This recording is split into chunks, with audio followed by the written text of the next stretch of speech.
nochmal ein paar Werte von mir, damit ihr das einordnen könnt, mit euch vergleichen könnt, schauen, wo ich stehe, wo ihr steht und eine Relation dazu bekommt. Ich bin 1,80 Meter groß, wiege ungefähr 75 Kilo. Es gibt so einen wichtigen Anhaltspunkt im Radsport, der wird immer ganz oft abgefragt. Das sind die FDP-Werte. Das heißt, hier in dem Test geht es darum, wie viel kann ich maximal in eine Stunde treten, also mit wie viel Kraft. Das sind bei mir so um die 300 Watt, etwas über 300 Watt. Und damit ergibt sich ein Leistungsgewicht von ca. 4 Watt pro Kilogramm Körpergewicht. Das ist für einen ambitionierten Freizeitsportler nicht schlecht. Wenn man schaut, Profis im Straßenradsport, die haben dann auch gern mal 6 Watt oder mehr pro Kilo Körpergewicht. Zur Relation kann man oder muss man noch sagen, alle Werte bei mir sind letztendlich mit dem Liegerad gefahren und da bekommt man nicht ganz so effektiv den Druck aufs Pedal. Dafür haben wir natürlich andere Vorteile, beispielsweise in der Aerodynamik, wo wir dann einfach schneller unterwegs sein können. Im Bereich der Kraft ist das Liegerad eindeutig im Nachteil, vor allen Dingen, wenn es irgendwie berghoch geht und das Ganze nicht mehr läuft und man mehr drücken muss. Mein Maximalpuls, der liegt so bei um die 185 Schläge und der Ruhepuls, der Minimalpuls, der liegt so bei 46 Schlägen. Also das heißt, dazwischen kann ich arbeiten, zwischen diesen Werten. Das ist so der Bereich, in dem dann der Sport stattfindet. Wichtig auch noch ist die Sauerstoffaufnahmekapazität, VO2 Max genannt. Die liegt bei mir ungefähr bei 60 Milliliter pro Kilo Körpergewicht und Minute. Also auch das ein Wert, der sicherlich für einen Freizeitsportler ganz gut ist. Natürlich kommen Profisportler hier nochmal viel höher. Das Ziel des Trainings, was im November begonnen hat und dann wirklich bis zur Rekordfahrt geht, ist die Abgabe von Leistung auf einen langen Zeitraum gerechnet.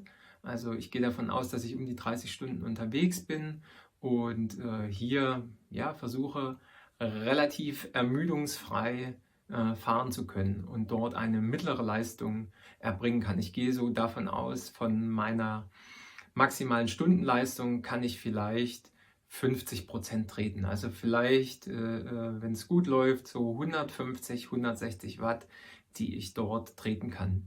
Dann geht es natürlich darum, sich von Belastungsspitzen relativ gut und schnell wieder zu erholen. Damit der Körper, gerade wenn Berge letztendlich da waren, die muss man also gut durchtreten, dann die Berge, dass man sich danach wieder erholt. Und 5000 Höhenmeter, die enthalten sind eben auch kein Pappenstiel, auch wenn das jetzt nicht auf die Gesamtlänge nicht unglaublich viel ist, aber gerade so im mittleren Teil sind schon einige Höhenmeter zu absolvieren und davon muss man sich dann auch wieder gut erholen, um die Gesamtstrecke fahren zu können.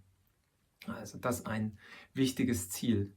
Ja, und dann muss sich der Trainingsplan natürlich auch irgendwie an meine Realitäten anpassen. Ich bin voll berufstätig, ich habe Familie und heißt einfach, ich muss da ein Stück weit auch flexibel sein. Aus diesem Grund finden ganz viele von den hochintensiven Einheiten unter der Woche statt. Und das Wochenende nutze ich dann vor allen Dingen, um die langen Grundlagen-Ausdauereinheiten zu fahren. Wenn man jetzt beispielsweise letzte Woche mal zurückschaut, bin ich so auf knapp 18 Stunden Training gekommen. Und in Zukunft, jetzt die nächsten Monate, wird das, glaube ich, eher so das Mittel, also viel weniger wird das nicht werden. Ab März kommen dann die Brevets dazu. Das sind also dann die langen Ausfahrten, die organisiert sind. Da werden dann Strecken von 200, 300, 400 und 600 Kilometer gefahren. Die werde ich also alle in der Vorbereitung fahren. Da geht es dann vor allen Dingen darum, einen guten Rhythmus zu finden, wenig Pausen zu machen und alles, was Ernährung geht, dort schon mal auszuprobieren. Ja, soweit der erste Eindruck. Wir werden dann nochmal tiefer reingehen. Wie sehen denn so einzelne Einheiten aus? Also das heißt, wir werden mal uns eine Indoor-Einheit anschauen, wir werden uns mal eine Outdoor-Einheit anschauen und da schauen wir dann wirklich mal, was ist das Ziel dahinter, wie ist die Strecke und wir schauen uns mal an, wie anstrengend das Ganze ist.